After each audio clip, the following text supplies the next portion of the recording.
My wife's family pressured me to ditch the prenup after I became wealthy, so I laid down the law and refused to be their ATM. The man who used to be my father gave my son a rock inside an iPhone box for his birthday and said, "Only good boys get toys." Everyone in the room laughed, but 30 minutes later, there was only a stunned, horrified silence. "Go on, open it, buddy." The father's voice rang out with an exaggerated, almost cruel cheer as he slid the pristine white apple box across the polished dining room table toward my son, Leo. The whole living room, filled with aunts, uncles, and cousins, fell quiet in anticipation. Leo was absolutely beaming, his small 6-year-old fingers trembling with excitement as he carefully peeled back the festive wrapping paper. "Is it really an iPhone?" he whispered, his eyes wide with a hope that was almost painful to witness. "Open it and see," the father said, a smug, knowing smirk playing on his lips as he glanced at me. "I should have known. I should have seen it coming." Leo lifted the lid of the box. His joyful, expectant smile froze on his face. Inside the pristine, white, custom-fitted interior of the box, nestled where a brand new phone should have been, was a jagged gray rock. Leo blinked at it, his young mind struggling to process the blatant cruelty of the joke. Is this a joke? The father leaned back in his chair, slapping his knee and laughing loudly, a booming, self-satisfied sound that filled the suddenly silent room. "Well," he said, his voice dripping with condescension, "only good boys get toys, isn't that right, Leo?" There was a beat of stunned silence. Then, like a contagion, the room erupted with laughter. My sister Clara cackled. My brother-in-law snorted, covering his mouth with his hand. Even my own mother, the mother, let out a soft, complicit chuckle. I didn't laugh. Leo didn't either. He was still staring at the rock, and slowly I saw the hot red flush of humiliation creep up his cheeks, the way his small shoulders sank in disappointment. He shoved the box away, not saying a single word, his silence more damning than any tantrum could have been. "Oh, come on!" The father waved a dismissive hand. "It's just a bit of fun, a little prank." "Yeah, lighten up," my sister chimed in, her voice laced with amusement. "It's not like it's his real present or anything." My jaw clenched so tightly I felt a muscle jump. I knew with a certainty that was as cold and hard as the rock in that box that there wasn't a real present. This was it. This was the gift. "Wow," I said quietly, my voice a low, dangerous rumble. "You really outdid yourself this time." The father just shrugged, completely unrepentant. "Maybe next year he'll learn some respect for his elders." That was it. That was the moment something fundamental, something that had been cracked and stressed for years, finally shifted and broke inside of me. I glanced at Leo again, his head bowed, his eyes wet but his jaw set, refusing to give them the satisfaction of his tears. I looked around the room at my smug, grinning father, at the relatives who were still giggling amongst themselves. They had no idea what was coming, but 30 minutes later, they weren't laughing anymore. This was vintage father. Growing up, his abuse didn't come in the form of fists or yelling. It wore a suit and tie. It was quiet, insidious, a slow and steady erosion of my self-worth. "You're not like your brother," he'd say with a disappointed sigh when I brought home a B on a report card instead of a straight A. I spent years, my entire adolescence, trying to earn his approval, a single, genuine crumb of it. I built a successful company from scratch, and still, he called me lucky instead of smart, fortunate instead of hardworking. When I had Leo, a part of me, a naive, hopeful part, thought that might change things. It didn't. The father barely acknowledged his grandson. "Don't you think it's time to toughen him up a bit?" he said once, with a disgusted curl of his lip, when a 3-year-old Leo cried over a scraped knee. So when he handed my son a rock and laughed at his pain, something inside me finally, irrevocably snapped. "You know," I said, standing up slowly from my chair, my voice surprisingly calm, "all you've ever been is a coward in a cardigan." The laughter in the room died instantly. "You watch your mouth," the father sputtered, his face turning a blotchy red. "No, you watch yours," I said, my voice as cold and hard as steel. "You just publicly humiliated my 6-year-old son in front of the entire family. And for what? For a cheap laugh?" "I was just joking," he insisted, looking around the room for support. "You weren't joking, you were performing. This is what you do. You find someone smaller, weaker, more vulnerable than you, and you crush them with a smile on your face to make yourself feel big." I looked at Leo, then turned my gaze back to the now silent room. "You all saw it, you all watched him do it, and you laughed." I smiled then, but there was nothing kind or forgiving in it. You want to know what's really funny? I actually brought him an iPhone. A real one. It's in the car. A series of audible gasps rippled through the room. I walked out to my car, pulled out the actual sealed iPhone box from the glove compartment, and walked back in. I handed it to Leo. "This is for you, buddy, from me, because you are a good boy, and don't you ever let anyone, especially not him, tell you otherwise." He blinked up at me, his eyes wide, a single tear finally escaping and tracing a path through the grime on his cheek. "Thanks, Dad."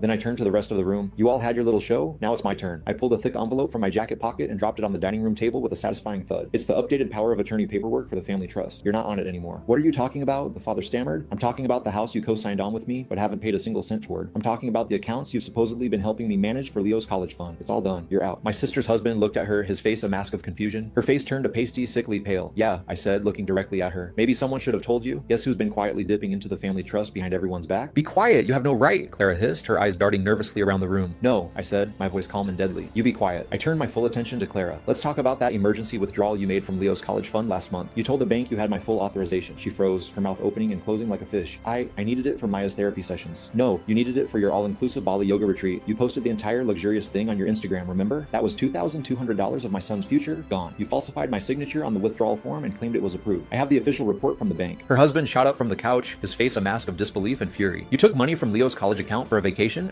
Now the mother, finally sensing the complete loss of control, tried to step in. "This is getting out of hand. This is a family matter." "No, Mom, what's out of hand is that the father has been using Leo's social security number to open lines of credit since he was 5 years old." The silence in the room was deafening, absolute. I dropped a thick manila folder onto the table on top of the power of attorney papers. 3 credit cards, all maxed out, all opened under my son's name and social security number. The father's face went ghost white. "You can't prove that. It's your word against mine." "Already did." The bank's fraud department was very interested and extremely helpful when they realized it was a minor's identity being systematically exploited. The father finally exploded, his carefully constructed facade of jovial patriarch crumbling into dust. You selfish, bitter little man. You're going to destroy this entire family because of a stupid rock in a box? I laughed, a real genuine laugh this time. No, I'm destroying the illusion. This family, as you call it, was broken a long time ago. I pulled out my phone. What are you doing now? The mother asked, her voice trembling. Just sending a digital copy of this entire folder to the attorney I hired last week. Also to the head of the fraud division at the bank. Oh, and to the appropriate child welfare agency. Just in case someone needs to ask a few questions about why my kid's identity was being systematically misused for financial gain. Clara shot up again, her eyes wild with panic. You're insane? You're actually insane. I looked right at her, my gaze unwavering. No, I'm just done. Leo, who had been standing silently by my side this whole time, took my hand. Can we go now, Dad? As we walked to the door, the father's voice, now hoarse with rage and desperation, rang out. If you walk out of here, don't you ever come back. I stopped at the threshold, turned around, and looked at him one last time. You already made that choice for me the second you laughed at my son's pain. I looked at the rest of the silent, shocked faces in the room. I'm not your punching bag. I'm not your backup wallet. And I am not your scapegoat anymore. I'm his father, and that's the only title I give a damn about. And we left. In the driveway, my son looked up at me, his small face serious and resolute, and said something I'll never ever forget. I'm glad you're my dad. The very next morning, my inbox pinged. The bank's investigation into the fraudulent use of my son's information was officially opened. By 3 p.m. that afternoon, I got a call. Mr. Vance, this is Detective Eva Rostova with the Financial Crimes Division. We'd like to schedule a time for you to come in and give a formal statement regarding the alleged misuse of your son's identity. Within 48 hours, I had filed a comprehensive police report and submitted every single document I had. They thought I would let it slide, that I would swallow the pain and the humiliation like I always had. This time, I was turning that pain into ammunition. That Sunday, I received a formal threatening letter from my father's lawyer. They were threatening to file a complaint for damaging his character and causing him emotional distress. The sheer, unmitigated audacity of it almost made me laugh. I called my own lawyer. Let them try, she said with a grim chuckle. We have enough hard evidence to absolutely crush them in open court. The first court day was packed with family and a few curious members of the community. Clara looked like a ghost, her face pale and drawn. The father showed up in his best, most respectable blazer, attempting to project an air of wounded dignity. Their lawyer tried to paint the entire affair as a simple, unfortunate family misunderstanding. My lawyer, in response, presented a mountain of irrefutable financial evidence. The banker who had handled the falsified withdrawal testified under oath, and crystal clear surveillance footage from the bank showed Clara meticulously signing my name. She completely folded on the stand under cross-examination. Then came the father's moment of reckoning. Mr. Vance, my lawyer asked, her voice calm and even, did you or did you not open 3 separate credit cards using your grandson's name and social security information? He hesitated, looking for an escape hatch that wasn't there. I don't recall the specifics. That was the wrong answer. That was when I gave my lawyer the signal. She pulled out her phone and played a recorded voicemail he had left me 3 weeks earlier. A message I had saved. His voice, angry and dismissive, filled the silent courtroom. It's just some stupid cards. He's a kid. What's the big deal? You're making a mountain out of a molehill. The courtroom was completely silent. The final ruling was a swift and decisive victory. Clara was ordered to repay the $2,200 in full, plus significant fines and court costs. My father was heavily fined, placed under a formal ongoing investigation for financial exploitation on top of the established identity misuse, and the judge, in a stern and lengthy statement, recommended the case be forwarded to the district attorney's office for possible criminal charges. I was awarded $25,000 in damages. As we walked out of the courtroom, Clara chased me down in the hallway, her face a mask of venomous rage. You've destroyed this family, she hissed. No, I said, looking her directly in the eye. You all destroyed it a long time ago. I just exposed the rubble. It had been 3 months since the court case. I had focused all my energy on Leo, on building a real, safe, and happy life for us. The first crack in my resolve came from my mother. She called me at 6 a.m., her voice trembling and choked with tears. Your father, Julian, he's in the hospital, she said. He had a cardiac event last night. We can't afford the medical bills, please. He's asking for you. I said nothing. He regrets everything, she whispered desperately. I hung up the phone. A week later, I received a letter from my aunt with a small clipping from the local newspaper. Longtime Councilman Edward Vance hospitalized after recent health complications. The family is now reportedly struggling financially. Below the short article was a link to an online fundraising page. Goal, $40,000. Raised so far, $3,200. Days later, another call, this time from a blocked number. It was my father. Hey son, his voice was frail, a ghost of its former booming self. I don't sleep anymore. All I do is think about what I did to that boy, to Leo, the rock. I was being cruel. I know that now. I don't deserve your forgiveness, but I'm asking for it anyway. I didn't call him back. A week later, I saw them by pure chance in a strip mall parking lot. The father was in a wheelchair, looking pale and diminished, with the mother beside him. Clara was handing out flyers to passing shoppers. Help Edward Vance. A good man in need. Family matters most. Clara saw me and jogged over, her face a mask of desperate hope. You came. We were wrong, Julian. All of us. But we're still family, aren't we? No, I said, the word feeling final and true. We were a cult where love was always conditional and money was the only real currency. This isn't about money, she cried, gesturing to the flyer in her hand. Then why does your flyer have a QR code for donations and not a single genuine word of apology? She flinched as if I had struck her. I walked back to my car. Leo was in the passenger seat when Clara caught sight of him, her face lit up, and she raised her hand to wave. He didn't wave back. He just looked at her, at the woman who was his aunt, like she was a complete and total stranger. We drove away. In the rearview mirror, I saw the father struggling to stand, his hand reaching out as if to call me back, but I was already gone. That night, Leo and I sat on the couch with a big bowl of popcorn and a superhero movie. Do you miss them? I asked him quietly. He thought for a second, his small face serious. I miss who I thought they were, he said with a wisdom far beyond his years, but I'm really glad I've got you. And he rested his head on my shoulder and the movie played on, a blur of color and sound. I put my arm around him and closed my eyes. And for the first time in my entire life, I wasn't the disappointment. I wasn't the failure. I was the dad who showed up. The one who said enough is enough. The one who finally, painfully broke the cycle. I didn't lose my family. I saved the only part of it that was ever worth saving and built a new one.